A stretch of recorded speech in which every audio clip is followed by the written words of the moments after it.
Pues buenos días. Esto de hacer ahora una presentación después de Alberto un marrón. Pero bueno, la asumo. Yo voy a ser un poquito más corto y menos entretenido, desgraciadamente. Bueno, les quería explicar un poco cómo nace este trabajo. Este es un trabajo que recientemente le entregamos al Cabildo y la cosa surge de la siguiente manera. Hace aproximadamente un par de años hay una convocatoria de un concurso para el mantenimiento de las vías de las carreteras del sur de la isla. También se metían algunas de las nuevas. Aparecía, creo recordar, en ese concurso la carretera que va desde Los Cristianos hasta Armeñime, de Armeñime hasta San Juan. Después aparecía la nueva de Armeñime a Santiago y también la nueva que va desde Icod hasta el Tanque. El objetivo de este concurso era determinar qué empresas se iba a encargar del mantenimiento de las carreteras. Era un concurso curioso, porque lo que presentaban las empresas es una serie de unidades de obra con una serie de precios tasados, de tal manera que después, desde el Servicio de Carreteras del Cabildo, podían elegir el tipo de actuaciones a emprender a partir de ese acuerdo de precios de unidades de obra. Por ejemplo, es Carreteras quien decide si en un momento determinado se dedica el esfuerzo a erradicar invasoras o se dedica a cambiar el diseño paisajístico y hacer un paisaje mucho más inerte, como los que están haciendo eso, ¿no? Entonces esas decisiones las toma Carreteras y tira de una empresa que es la que hace el trabajo directamente, ¿no? Cuando nosotros hicimos, nos solicitaron las empresas que ganaron el concurso, afortunadamente, nos solicitaron asesoramiento. Vimos que en la convocatoria del concurso había una referencia a una guía de utilización de especies vegetales en Tenerife que era de obligado cumplimiento. Hacía escasamente, estoy yendo rápido porque me han dicho que vaya, hacía escasamente 6 meses que el Pleno del Cabildo había aprobado, gracias a los auspicios de un colega que yo quiero recordar siempre que hablo de estas cosas, que es Ulises Guimerá, falleció hace muy poquito, un gran amigo. Y gracias a los auspicios de Ulises, que durante muchos años estuvo dando el coñazo en el Cabildo, logró, junto con otras personas, que se aprobaran pleno que el Cabildo de Tenerife en sus obras solo iba a utilizar prioritariamente especies canarias dentro de los ámbitos rurales, ¿no? Es decir, dentro de lo que no era estrictamente urbano. Bien, a partir de ahí hay una lista de plantas y nosotros consultamos esa lista de plantas y nos encontramos, ¿cómo se pasa aquí?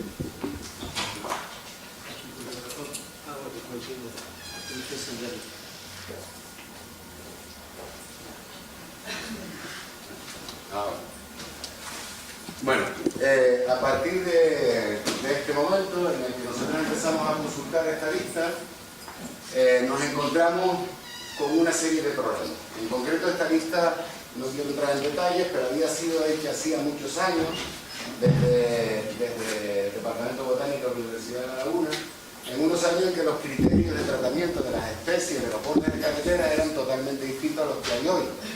En ese momento lo que se priorizaba era a qué especies eran las que tenían un mantenimiento mínimo y una durabilidad máxima. Entonces se propone un conjunto de especies que cuando empiezas a analizar la lista te das cuenta que hay problemas. Hay problemas porque te encuentras con que hay especies de diferentes características que ahora vamos a ver, ¿no? La charla básicamente va a ir de lo que está apuntado ahí. Primero vamos a ver qué es lo que nos encontramos en la guía que existía en esos momentos, qué criterios de actualización fueron los que aplicamos, cuál es la guía que se está proponiendo en este momento y cuáles son los listados y un poco las propuestas de futuro que nosotros creemos que hay que abordar, ¿no? Bueno, en la lista original a nosotros nos preocupó mucho, por ejemplo, encontrar una planta como Pluqueo Bali. No estaba en ninguna lista en ese momento. De hecho, Pluqueo Bali se había encontrado hacía apenas un par de años exclusivamente en las afueras de Los Cristianos, y en el momento en que nosotros hacemos ese trabajo para estas empresas nos damos cuenta que Pluqueo Bali ya está llegando casi hasta San Juan y que está en el cruce de Armeñime, con la cicatriz de la carretera Armeñime-Santiago recientemente abierta.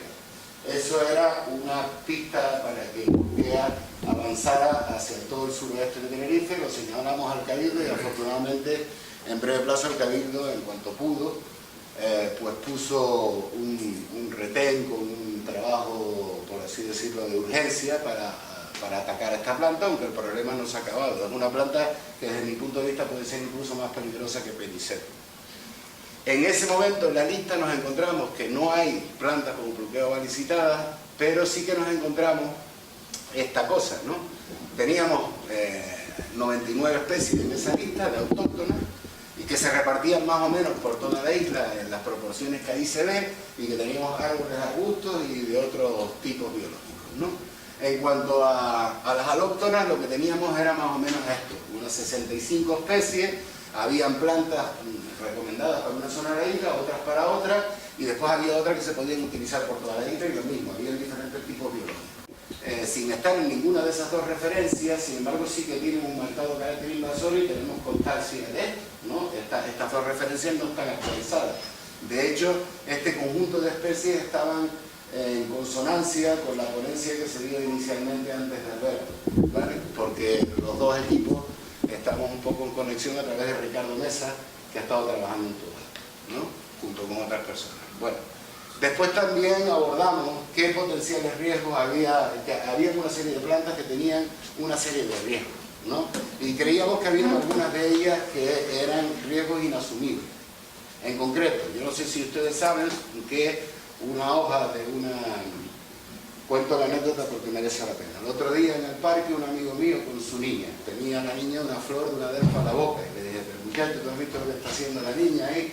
Dice, ten cuidado que va a matar a la planta. Le digo, a la planta no, pero la planta la puede matar a la niña. Cuando él se enteró de que aquella planta con una hoja te puedes envenenar, o que alrededor de nosotros estamos rodeados de plantas tóxicas, alergógenas, empezó a pensar, es abogado, empezó a pensar en términos de responsabilidad de las administraciones que han colocado las plantas y de esos jardinados. Y parte de razón creo que tiene, ¿no? Bueno, el hecho es que decidimos que las plantas que eran en mayor medida tóxicas, en mayor medida peligrosas para la gente, había que quitarlas de esa lista de especies recomendadas por el Cabildo. Bueno, al final, utilizando estos criterios, se descartaron de esas 99 especies, se descartaron aproximadamente unas 31 dentro de las alóctonas, ¿no? Y la proporción era un poco la que dice ahí, ¿no? Habían 8 que representaban, que estaban de hecho en las listas de especies prohibidas, habían 6 que eran un riesgo enorme para la salud humana, como la delfa, por ejemplo. Yo creo que una delfa puede estar en una mediana o una autopista porque ahí no se acerca la gente, pero en otros sitios no debería. Y hay otras 17 que se eliminaron porque eran no solo potencialmente invasores, sino que además también tenían problemas para la salud, ¿no? Vale, entre las que se mantuvieron, teníamos unas cuantas que se mantenían sin modificaciones, las menos, de esas 99, y la mayoría teníamos que modificar algunos de los datos que venían en las fichas que proponía el Cabildo. En su mayor parte, esa modificación de datos se refería a los condicionantes de uso, es decir, no utilice esta planta en el norte, no utilice esta planta en el sur, tenga cuidado con la capacidad hibridógena, tenga cuidado con esto, tenga cuidado con lo otro, ¿vale? Por ejemplo, hay plantas que se han mantenido en la lista que son parcialmente, que son un poquito tóxicas, un poquito alergógenas, pero no representan un riesgo masivo, ¿no? Entonces esas plantas se le ponen rojo en la categoría que sea, en la casilla que corresponde a la ficha, ojo con esta planta que es un poco tóxica, ¿no?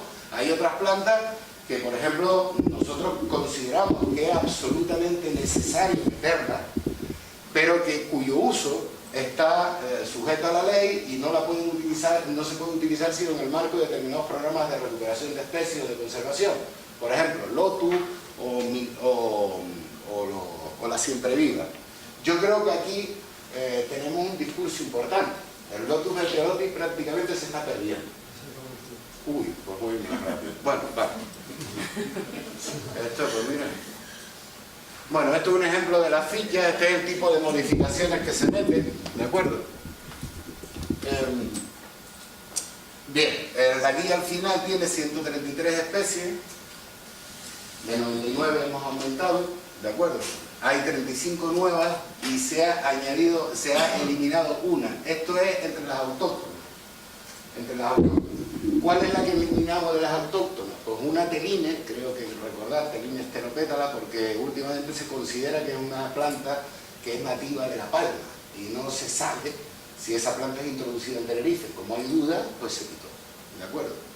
Bueno, dentro de esa especie pues hay árboles, hay arbustos, y están bien repartidas entre el norte y el sur de la isla, como veis, ¿no?